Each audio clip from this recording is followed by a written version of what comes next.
As most would say, Drake goes back to back, but for me, I went back to back to back with all these videos.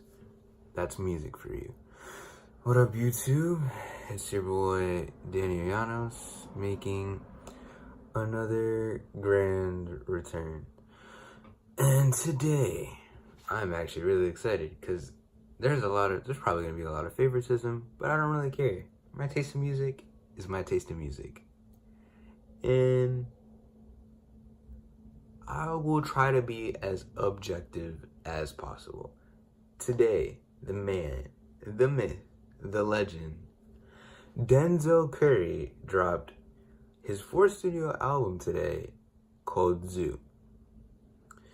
So, Denzel Curry made waves back in 2013 with his Nostalgic 64 album.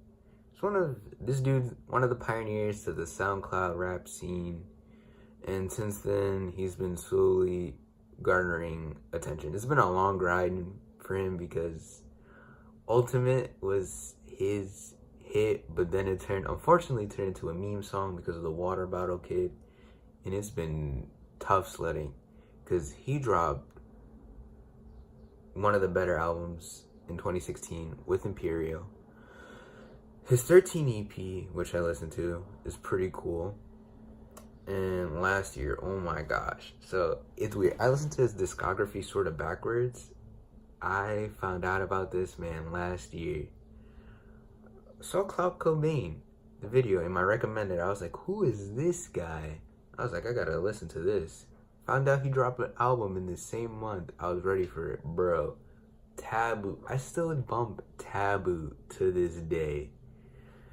Oh my gosh, that's such a great album. For me, it was the hip hop album of the year. You can make arguments for DiCaprio 2. You can make arguments for Care For Me for Saba.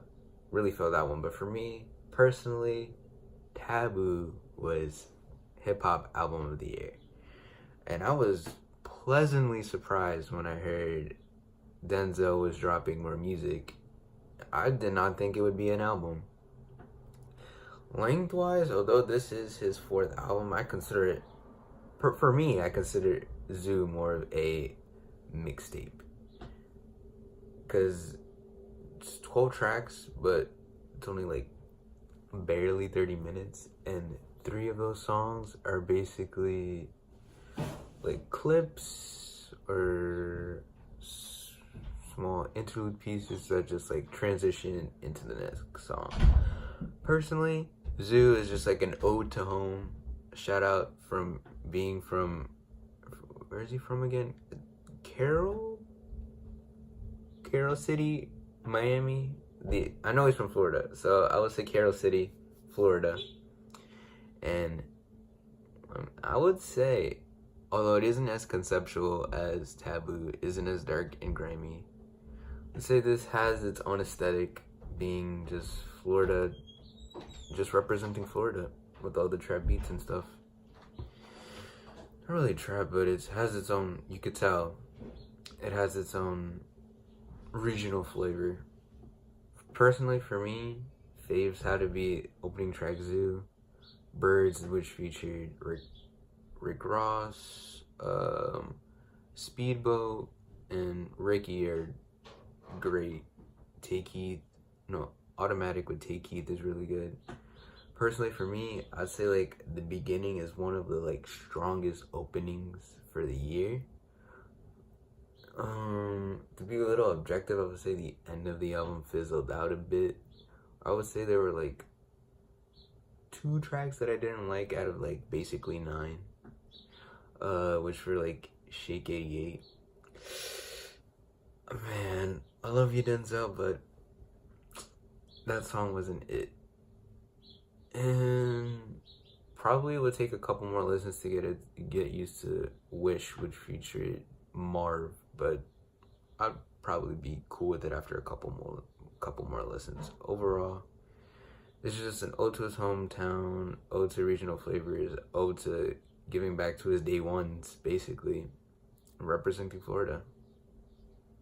Really enjoyed the project. Bunch of just summer bangers. Probably give this a strong 8 overall. Maybe just a cool 8. I would say not as conceptual as Taboo. I probably prefer this to Taboo if I was comparing projects. I also heard that this was just Denzel going pen, not even going writing, jotting shit down. I heard it was just him going off the top this whole album. If he was just going off the top with no concept, that's actually really impressive. For that reason, it's probably why I'd give it an 8, because that's dope. So give me a comment, give me a like. Did you like it? Did you not like it? Hit the subscribe button, and I'll see you in the next vid.